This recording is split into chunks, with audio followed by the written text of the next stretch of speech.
जाने मानो स्वयं भगवान ही संत के भेष में आए और कहते हैं संत जिस घर में चरण रख दें उस घर का भाग्य उदय हो ही जाता है।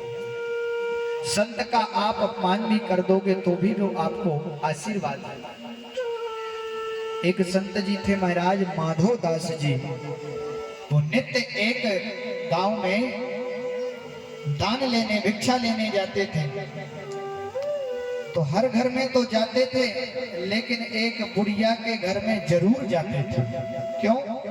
क्योंकि वो बुढ़िया रोज उन्हें गाली देकर के भगा देती थी, धुतकार के भगा देती थी। ये बाबा ढोंगी, इसको दिन भर कोई काम धाम नहीं है, रोज आ जाता है झोली फैला के, रोज गाली दे और भगा दे, दान में कुछ ना दे।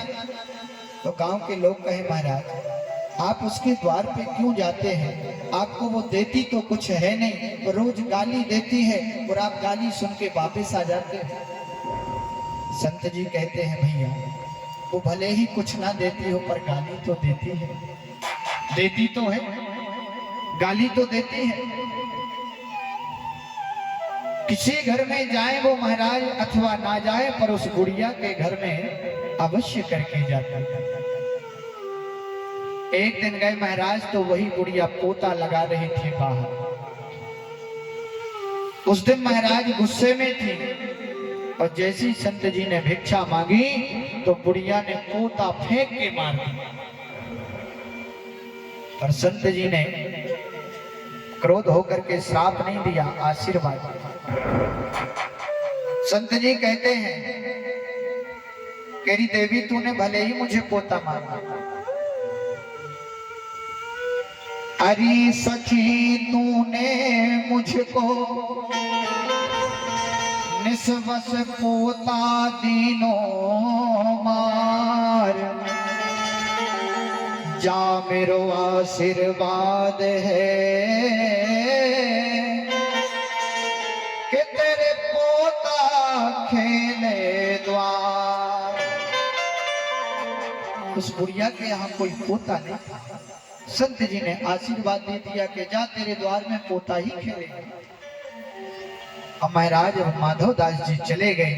कालांतर में जब उसके यहाँ पोता हुआ बुढ़िया के यहाँ, तो आज नेत्रों में अश्रु भर के दरवाजे में बैठ करके उन्हीं संत को याद करती है और एक सखी से कहती हरी सखी कि एक दिन मेरे घर सखी अज आए संत जी द्वार, और जो मैंने ऐसे संत को पोता दीनो मार, अरे जो मैं ऐसे संत को के देती प्रेम प्रसाद, ओ घर में सुत उपजते के जैसे ध्रुव प्रहलाद। यदि आज ऐसे संत को मैंने सच्चे भाव से प्रसाद दिया होता तो आज तो पोता मारने से पोता मिला, होता तो मिलता पर ध्रुव और प्रहलाद जैसे भक्त ने जन्म लिया हो। तो संत तो महाराज वो हैं जो अपमान करने पर भी आशीर्वाद देते हैं। आज उन्हीं संत जी ने सुशीला को अवगत कराया कि तुम्हारे सुदामा जी जो स्वामी हैं उनके मित्र द्वारिकाधीश। संत जी चले गए। महाराज आज सुशीला मैया ने सुदामा जी के चरण दबाते दबाते को पूछा, महाराज एक बात बोलूं? सुदामा जी कहते हैं देवी बताओ क्या बात है? बोले महाराज आज हमारे घर में एक संत जी आए थे, उन्होंने जो मुझसे प्रश्न किया और जो बात मुझे बताई क्या वो सत्य है? क्या बात देवी? बोले महाराज संत जी ने मुझसे कहा कि तुम्हारे मित्र द्वारिकाधीश हैं, क्या ये बात सत्य है? और जैसे महाराज द्वारिकाधीश का नाम सुना सुदामा जी के नेत्र सजल हो गए और नेत्रों में जल भर आया, हृदय अवरुद्ध हो गया। कंठ से बोलना तो चाहते हैं पर वाणी से कुछ शब्द नहीं निकलता। कहते हैं देवी, जो संत कह गए बिल्कुल सत्य बात है। किसी समय में वो मेरा मित्र था, बचपन का यार था, एक साथ पढ़े हैं, एक साथ एक ही थाली में भोजन पाया है। महाराज, तो क्या आपके मन में एक भी बार आपने मित्र से मिलने की हृदय में उत्कंठा जागृत नहीं होती? जहां मिलने की बात की, सुदामा जी महाराज अश्रु गिराते हुए कहते हैं, देवी मन तो इतना करता है कि मैं कब जाऊं और कब अपने मित्र से मिलके आ जाऊं, कब अपने मित्र से भेंट करके आ जाऊं।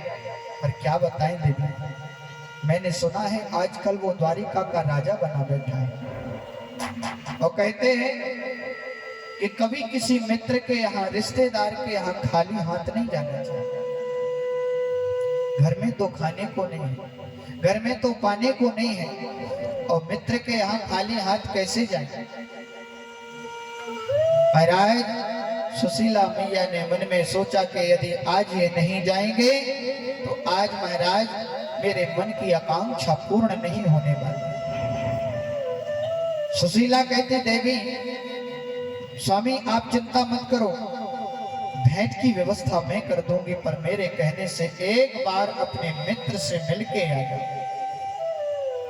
सुशीला महाराज दौड़ी दौड़ी गई और 5 घर से 5 प्रकार के 5 मुट्ठी तंदुल मांग करके ले आई। और महाराज जो 5 प्रकार के टूटे फूटे तंदुल और एक ऐसी